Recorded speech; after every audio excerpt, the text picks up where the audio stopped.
This one's for anyone who wants to wholesale real estate, but they're unsure of what happens once they get their deal under contract. We're going to give you how to set good expectations with your seller to make sure that deal goes through successfully and smoothly. This is the podcast for 10xing your income and replacing your W-2 with wholesaling real estate, a strategy for making big checks from finding ugly houses. My name's David Lecko. I created a process that's helped 10,000 people close their first deal in all 50 states. And my co-host is Ryan Haywood, who's bringing this information to you from his experience doing a challenge in 2019 to find his first deal, closing, making $8,500 as a finder's fee, and having done 425 deals since then. These are his tips for setting good expectations with your seller to ensure that deal goes through smoothly. Hey everyone, and welcome to the DealMachine Real Estate Investing Podcast.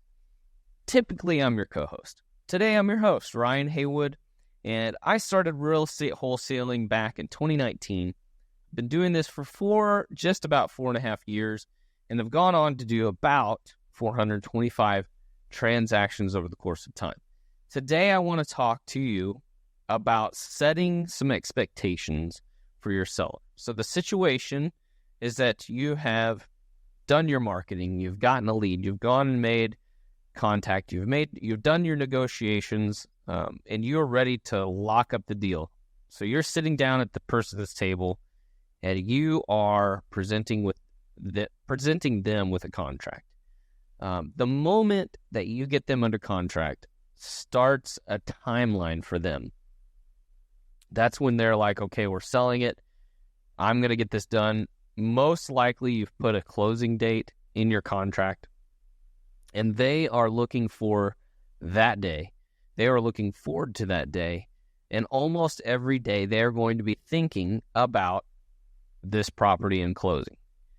So one thing that I wanted to talk about is making sure that when you sit down with them and you're going over the contract, making sure that you're presenting some expectations of what's going to happen next, what they can expect. That way, you can minimize the levels of anxiety and stress that they have, which tends to become frustrating on your end when they're calling and wanting an update and when are we closing, and it can be overwhelming. So what we have learned is by presenting some next steps, here's what's going to happen now that we've got this done. This is what you're going to see next. This is the next time I'm going to talk to you. Here's what we're going to do. In between here and here, here's what we're going to do. By setting those expectations, it helps smooth the transaction out. It helps allow them to have confidence in knowing, okay, it's been 3 days, but he did say he wasn't going to call me again until next Tuesday, so nothing for them to worry about. In the time that after you get, in some cases, and probably most, after you get the contract signed, that's when your due diligence really starts to begin. And that's when you're trying to find a buyer for the property. That's when you're taking people there. That's when you're getting bids. Maybe you have buyers that can just buy it sight unseen. But even then, you're presenting the deal to them. Hey, here's the numbers. Here's the property. Here's the pictures. So there's some things that are happening in the background. But allowing the seller to know that here's what you're doing in the process of this transaction. Again, it just eliminates the levels of stress that they may be feeling. And we all want to make sure that at the end of the day, they feel comfortable. Even presenting the purchase agreement, you want to make sure that you're presenting it in a confident tone, because a lot of times sellers are looking for, like, how confident is this person? How new is this person? So you want to make sure, you're comfortable with every bit of your contract. Hopefully your contract is a short purchase and sell agreement with the purchase price, the dates, and the address and all of that. Interrupting this episode in case you're looking for a contract, you can find the contract I use to close deals at DealMachine.com/contract. And there's 5 things you need for a basic contract. You need a price, you need a seller, you need a buyer, you need a date, and you need an address. So this contract's a little bit longer than that, but it is short because that helps somebody that's in a distressed situation feel more comfortable and confident with what they're signing as opposed to the 17-page document your state typically uses. So officially, I'm going to say definitely contact your attorney, but I thought this would be helpful for an example and entertainment purposes for you to see what I've been using. DealMachine.com/contract. So hopefully your contract is not super daunting and complicated. It's a simple thing, but you have read through it and know all sections of this contract. So when you're presenting it, it doesn't seem like you're unaware of any specific things. You can show them, hey, here's the purchase price and the address. Here's the date that we're set to close. And any other, these are the terms. But then once you get that signed, the next bit of the conversation should not be, okay, thanks, we'll see you later. The next bit of the conversation really needs to be, okay, now that we've got this done, the next things I'm going to do, I'm going to take this contract to the title company and we're going to get the title work started. That is always the first thing. Title work can take, in some cases, 7 to 10 business days. So giving that expectation, we're going to get this turned into the title company. They're going to confirm that the title is free and clear and a marketable title. That's one important piece of this. But in addition to that, over the next 2 weeks, I'm going to be bringing some contractors by. We're going to walk the property and kind of get a good list of things that need to be done and try to make sure that we aren't missing anything. We can have some inspections done.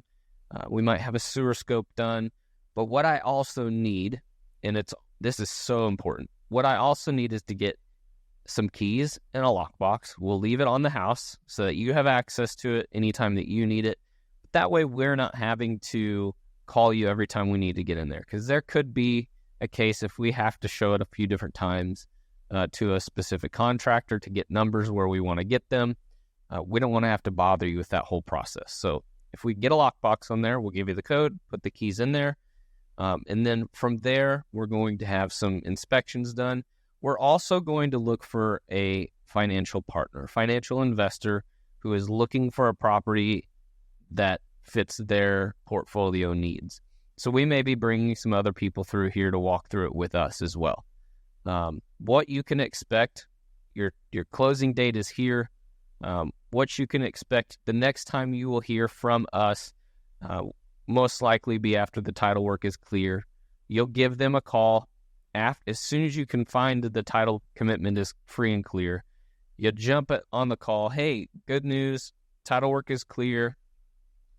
Each step of the process, each time that you engage in the property, if you're walking through with a contractor, give them a call and give them an idea of what the outcome of that was, because you're telling them you're going to do those things.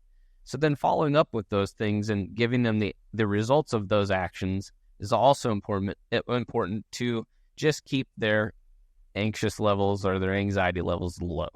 So if you tell them, hey, title work is going to be 7 to 10 days. Over the course of that time, we're going to do some due diligence. Then you can give them a call back. You can say, hey, great news. Title is clear. So that's not going to be an obstacle. If there was other things that you did in between, giving them, hey, financial partner we found is ready to go as well. If that's an opportunity as well. If the title company was good with quick closes, that you can provide that if your new buyer or financial partner is available to do a fast transaction. You could even call them and present that, hey, title work is clear. We've got our financial partner lined up. We can actually move the closing date up for you if you'd like. Sometimes they may have stuff in the house and that may not be beneficial to them. Maybe they like the 30-day window to allow them time to get everything out that they need. But it gives you that opportunity to present that in a clean way where, hey, this is what happened. This is what's good. We're ready to go. In the opposite side, hey, title work came back. It's clear. We've gone through and we've had a couple contractors walk it with us, and we're getting some final numbers from them. If anything pops up in between now and then, we'll let you know. The closing date's still set for this day.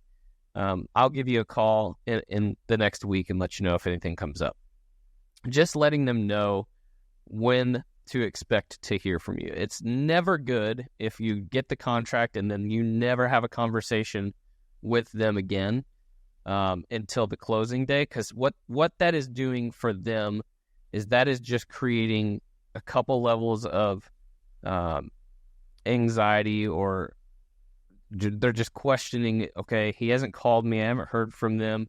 Typically, they may have the experience of having a realtor that they can call and say, hey, have we gotten any showings? They're used to somebody kind of holding their hand through that transaction because they've probably been through an experience of buying a house before. And when they did buy a house, they had a realtor that was helping them go through that stuff.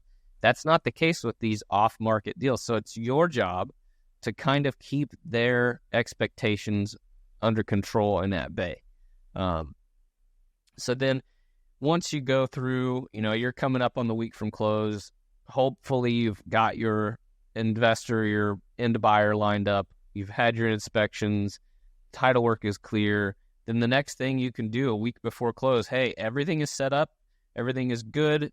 We've got everything set to close next week.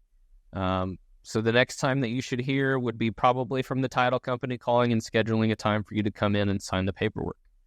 That's the next thing. So then a week before they even close, they feel like, okay, good.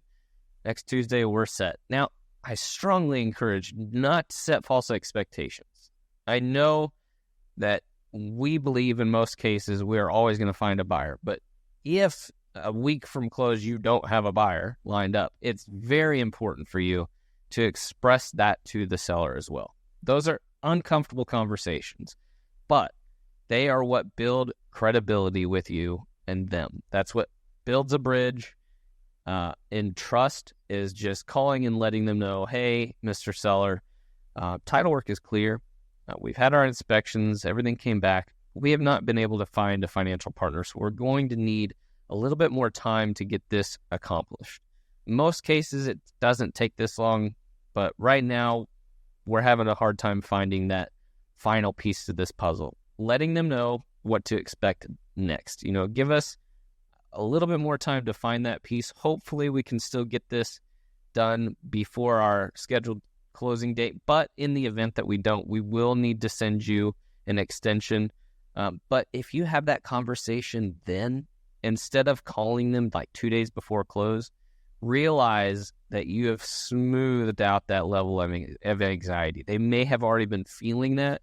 Oh man, I haven't heard from them. Like, when are we going to close? Are we going to close on time? And just by presenting it in an organized structure, like, this is what you can expect. If I don't find a financial partner, then I'm going to have to send you a document, or I'll bring you a document to sign that extends this out a couple more weeks for us to get the financial backing for this transaction. Honestly, it has not happened. Even for me, like, in the number of transactions that we've done, we have not had to extend contracts. Maybe I can count probably on two hands out of all the deals how many times I've had to have that conversation. The first times I've done it, I waited until like 2 days before close, and I had to call and be like, man, I'm so sorry, we don't have somebody. I thought we were going to have this done. And they were frustrated, and that makes it a harder conversation. But after that, it was like that realization, and like, that sucked for me to present to them. And that sucked for them to hear from you. And so we just started doing this, where we found a way to give them updates consistently. Now, if you're just doing this all by yourself, then that is kind of on your to-do list or your checklist or your transaction coordinating list. If you've moved to a point where you have a TC or you have access to a TC, which is a transaction coordinator, these are the things that you would want them to be doing, making sure they're reaching out on a regular basis to give a clear expectation of close. That way, you're never surprising them in the heat of the moment when things are already kind of tense for them. Selling a house is a big deal. So it's a big deal for a few reasons. A, it's a big deal because they could have an emotional attachment to the house. It could be a big deal because it's been such a stress point for them. And so getting it off of their plate is a big deal. So just them knowing what's happening just makes that transaction go smooth. And let me tell you, from experience, and this is in sales in general, the best customer are repeat customers, and the best referrals are referrals from other people that have done business with you. If you can create the best experience with this seller, you are not only turning that lead into a deal and a transaction into a payday, but they may go and tell their friend, hey, I worked with Ryan at Heritage Home Investments, and the transaction was smooth. It wasn't perfect, but they were very good. They were thorough about giving me updates. I never had to worry about the process. They were very clear on setting expectations. That is what's going to help you become more successful in presenting a contract, presenting an expectation, and helping you land that deal cleanly and in a way that will lead more transactions to you. We have got numbers and numbers of referrals from people who you bought their house. Hey, my friend worked with you. You bought their house, and I've got a house I want to sell. The number of times that has happened has been huge. The number of referrals we've gotten from other people. But the biggest thing and the best thing that you can do is make sure that you're doing that now. If this is your journey of wholesale is starting now, these are the things that I learned along the way. And you're getting to hear this, I hope you're getting to hear this at the beginning of your journey so that you can present this up front. Because if you can start to the point that's taken me this much time to get to, where we have this level of organization, if you're starting there, where you're going to be in 4 years is going to be even bigger than where I made it. So I hope this has been super helpful. Please stay tuned to all these podcasts. We do so much on trying to bring excellent guests in that can inspire you and give you information to learn. And we do our best to make sure that we are helping you on providing quality detail on what can be effective and help you getting your first deal. Please reach out if you have any questions. We'd be super happy to help you. And I hope you've enjoyed this podcast. Thanks for listening to the DealMachine Real Estate Investing Podcast. Please leave us a review and follow along wherever you're listening to your podcast.